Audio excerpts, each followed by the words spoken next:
India's Prime Minister Narendra Modi has arrived in Kyiv on a historic visit to Ukraine. The Prime Minister, Narendra Modi,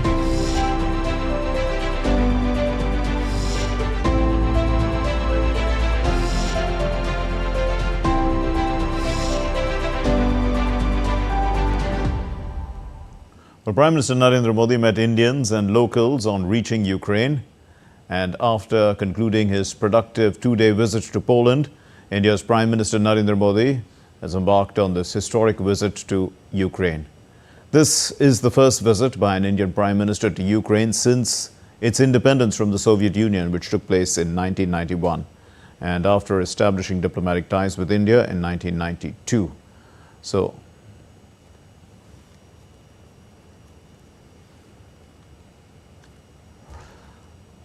And these are visuals that we got in the recent past of the Prime Minister greeting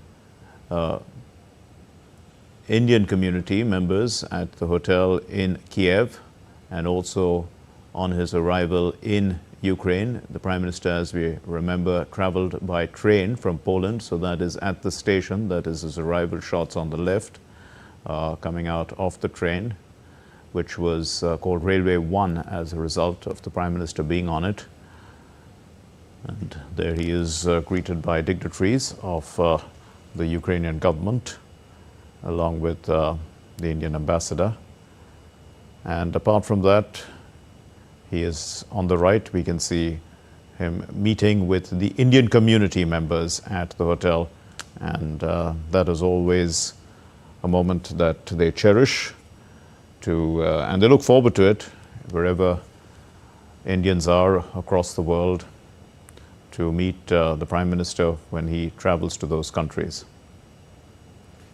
It's a matter of pride for each one of them, carrying the national flag, and in a sense, ambassadors not only of Indian culture but of Indianness in these countries, and representing India in their own way.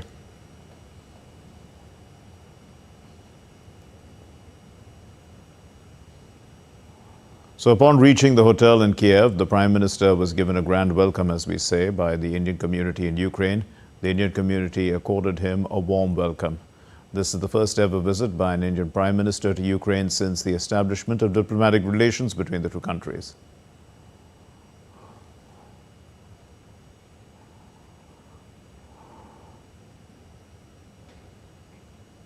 After concluding his productive two-day visit to Poland, the Prime Minister of India has embarked on a historic visit to Ukraine.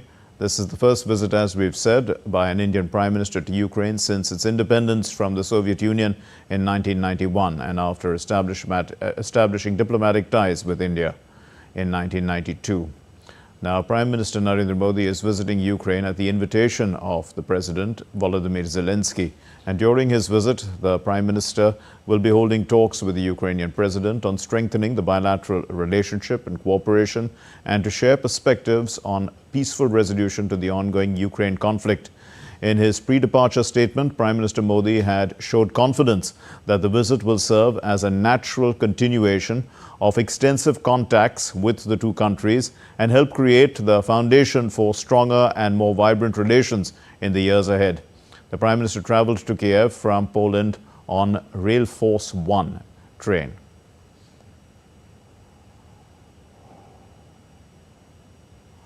And DD India's Jessica Taneja now joins us with more on the story. She's following it closely from the newsroom. Jessica, put into context the symbolism behind Prime Minister's visit to Ukraine.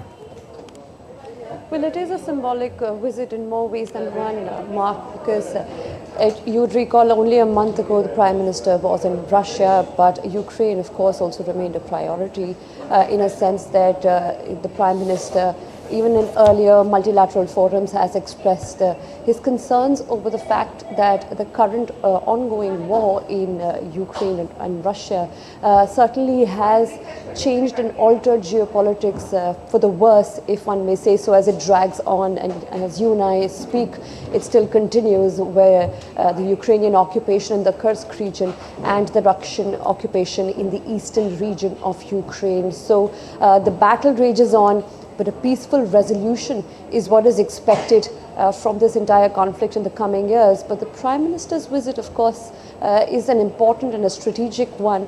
The trade between the two countries right now is roughly between $2 to $3 billion, and that could go up sizably in the next few years, depending on the kind of trade deals that are signed. Not to also forget the kind of help that Ukraine would need with its post-war construction efforts in India, providing that much-needed help as and when a resolution to this conflict is found.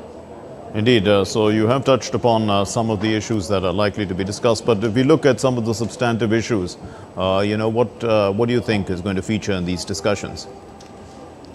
Well, of course, the ongoing, escalation from both the sides within the territories, as I pointed out earlier, the western side, where the Ukrainians claim to have taken over roughly around 1,600 square kilometers of Russian territory in Kursk, and of course the Russian occupation in the eastern side of Ukraine of the four territories that Russia will not back out from.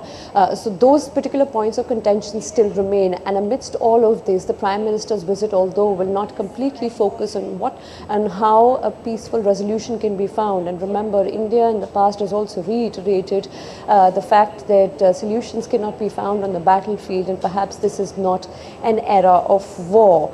But at the same time, if you look at the kind of technological help that the country would require, we're given to understand that India would particularly be looking at how to provide more humanitarian aid to Ukraine, which it has done in the past as well, if you'd recall, Mark, sending critical medical supplies as well.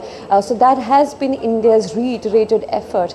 But what more is expected from this is certainly where India can come in and stabilize the war theater in Europe currently, where a key economy could really help build some kind of order, where the entire continent perhaps is at peace, and the focus can be back on how to rejuvenate Asia and how to help countries in the global south who are still suffering from the after effects of the pandemic and continued inflation. Right, we leave it there. Thank you very much, Jessica Taneja, for joining us from the newsroom with that update.